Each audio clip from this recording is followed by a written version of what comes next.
না ওইদিকে না গিব মেলা দূর চলে আইছি মনে হয় 4 মাইল ফাঁকে চলে আইছি আর না বনপাড়া হলো 5 মাইল বনপাড়া আপ দেখি ওই যে ওই হিন্দুর বাড়ি যাওয়া লাগবে না চলো যাই হিন্দুর বাড়িতে কাম হাইরে আইছি কোন গেছো মাহাপুরের লইয়া গেছি হিন্দুর বাড়িতে আমি যাবো হিন্দুর মেয়ে দেখতে আল্লাহ জানে যদি বিয়ে শাদী দেয় হিন্দু বিয়ে করলে কি হবে হ্যাঁ তোমার ভাবি তো হিন্দুর মেয়ে খুব পছন্দ করে বুঝছো কালকে বলছে যে না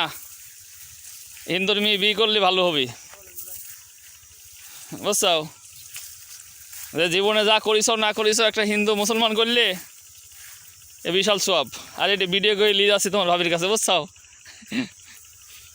হ্যাঁ তোমার ভাবিকে দেখাবো না যে দেখো ওই মেয়ের ছবি উঠাই নিয়ে যাবো না